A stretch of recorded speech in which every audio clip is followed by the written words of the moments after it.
देता है। मिरर एक कांच का टुकड़ा होता है, दर्पण एक कांच का टुकड़ा होता है जिसका एक भाग पे कलई, दूसरा भाग उसी तरफ परावर्तक होता है। खुला हुआ होता है, खुला छोड़ देते हैं, एक भाग पे, इस भाग पे कलई कर देंगे, इस भाग को छोड़ देंगे, ये हुआ दर्पण। इसमें मुंह देखेंगे, आई एम वेरी स्मार्ट।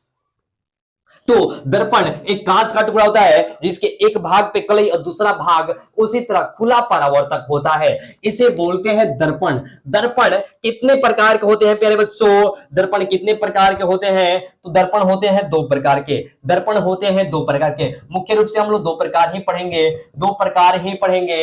एक मान लेंगे कि एक सीधा होगा, एक सीधा होगा, एक टेढ़ा सा भी होगा, तो गोलीय दर्पण के अंतर्गत हम उसको लेंगे। मुख्य रूप से आपको दो प्रकार ही पढ़ना है प्यारे बच्चों, एक समतल दर्पण और दूसरा गोलीय दर्पण। समतल दर्पण, समतल दर्पण याद रखेंगे, समतल दर्पण और फिर गोलीय दर्पण। हम पूरे विस्तार से चर्चा करेंगे दर्पण पे।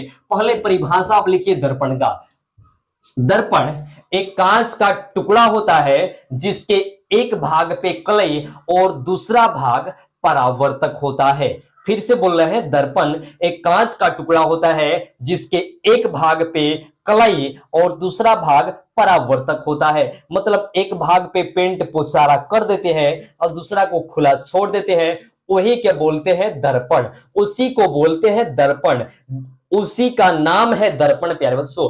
दर्पण को मिरर बोलते हैं। मिरर का उपयोग हम लोग प्रतिबिंब बनाने में करते हैं, अपने जो चेहरे के हुलियों को देखने में प्रयोग करते हैं। अनेक प्रकार से उसका उपयोग है, ये नहीं कि केवल खुद को देखने में, सुबह शाम सजने संवरने में ही उपयोग होता है, नहीं, इसका उपयोग पूरे वर्ल्ड में कहीं ना कहीं हर एक मोड़ पे, हर एक जगह पे होता है। तो प्यारे बच्चों, हम लोग जानेंगे दर्पण के मुख्य रूप से दो प्रकार। एक समतल दर्पण, तो समतल दर्पण के परिभाषा आप सभी लिख लीजिए।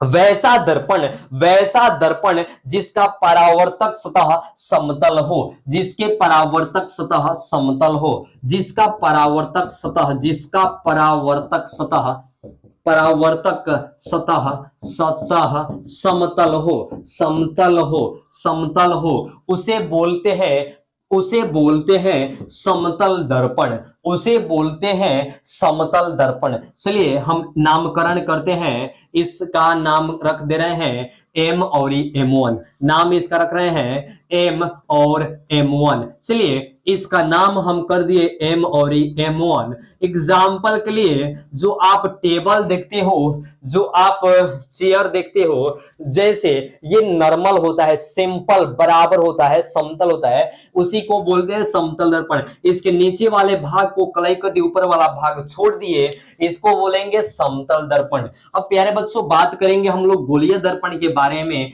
गोलीय दर्पण के भी हम लोग परिभाषा को पढ़ेंगे। तो गोलीय दर्पण की परिभाषा क्या होगा?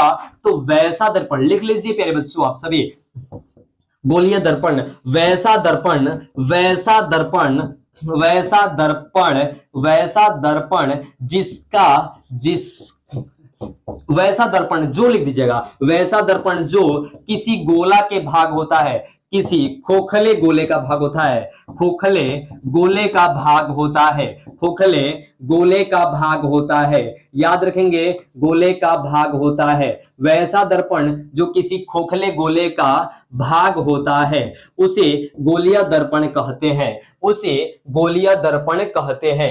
प्यारे बच्चों अब गोलीय दर्पण को हम लोग जानेंगे। एग्जाम्पल के लिए थोड़ा सा मान लीजिए ये हमारा गोला है, इसको दो भागों में हम लोग डिवाइड कर दिए। चलिए दो भागों में डिवाइड कर दिए, मीन्स ये बन गया आपका दो भाग, एक ऐसे एक ऐसे। एग्जाम्पल के लिए एक ऐसे लिख दिए और फिर थोड़ा सा हम क्या कर दिए, इधर का मिटा दिए कि इधर हो गया।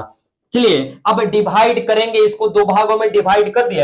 अब एक को बाहर से पेंट करेंगे, एक अंदर से पेंट करेंगे। चलिए इसको हम अंदर से जैसे पेंट करेंगे, इसको अंदर से जैसे ही पेंट करेंगे तो इसका चिकना सतह हो गया बाहर, और इसको करेंगे बाहर से पेंट तो इसका चिकना सतह हो गया अंदर। तो प्यारे बच्चों चिकना सतह जैसे अंदर हुआ तो इसका नाम हो जाएगा, इसका नाम हो जाएगा अवतल, अवतल दर्पण, अवतल दर्पण। और जैसे इसको अंदर से कलई किए तो इसका चिकना सतह हो गया बाहर, और इसको बोलेंगे उत्तल दर्पण, उत्तल दर्पण, उत्तल दर्पण। तो जिस दर्पण का परावर्तक सतह, जिस दर्पण का परावर्तक सतह प्यारे बच्चों अंदर की तरफ होता है, धंसा हुआ होता है, गड्ढा होता है, उसे बोलते हैं अवतल दर्पण। जिस दर्पण का परावर्तक सतह उभरा हुआ होता है, निकला हुआ होता है, उसको बोलते हैं उत्तल दर्पण। उत्तल दर्पण याद रखिएगा, वैसे दर्पण जिसका परावर्तक सतह उभरा हुआ होता है उसे उत्तल, और जो निकला हुआ होता है उसे बोलते हैं अवतल। मेष गोलीय दर्पण के दो प्रकार होते हैं, एक होता है अवतल और एक होता है उत्तल दर्पण। उत्तल दर्पण और अवतल दर्पण, दर्पण याद रखिएगा, अवतल दर्पण। प्यारे बच्चों प्रत्येक टॉपिक पे आपको नजर होना चाहिए, प्रत्येक टॉपिक पे फोकस होना चाहिए, बिना फोकस के कुछ नहीं होने वाला है आपको। तो आगे देखेंगे हम लोग अवतल दर्पण के परिभाषा, उत्तल दर्पण, दोनों के परिभाषा पढ़ेंगे। अवतल दर्पण किसे कहते हैं, उत्तल दर्पण किसे कहते हैं, ये बात को हम लोग याद रखेंगे बहुत बारीकी से, ताकि किसी प्रकार के कोई ऑब्जेक्टिव प्रश्न हम लोगों को ना छूटे। चलिए अगर हम बात करें, ये समतल दर्पण है, तो ये समतल दर्पण अक्सर 180 पर होता है, 180 यानी ये सीधी रेखा।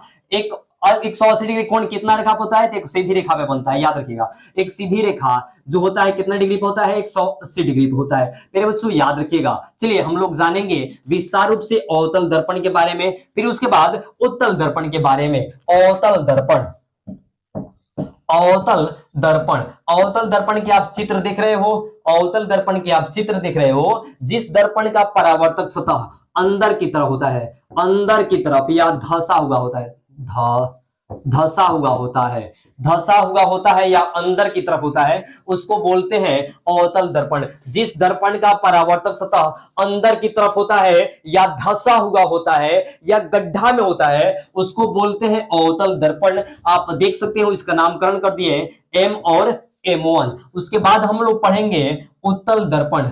उत्तल दर्पण, उत्तल दर्पण वैसा दर्पण, वैसा दर्पण जिसका परावर्तक सतह, वैसा दर्पण जिसका परावर्तक सतह बाहर की तरफ उभरा हो, बाहर, बाहर की तरफ उभरा हुआ हो या निकला हुआ हो, निकला हुआ हो या उभरा हुआ हो, वैसा दर्पण जिसका परावर्तक सतह बाहर की तरफ निकला हुआ हो या उभरा हुआ हो, उसको बोलते हैं हम लोग उत्तल दर्पण। उत्तल दर्पण प्यारे बच्चों उत्तल दर्पण बोलते हैं। चित्र बना लीजिए।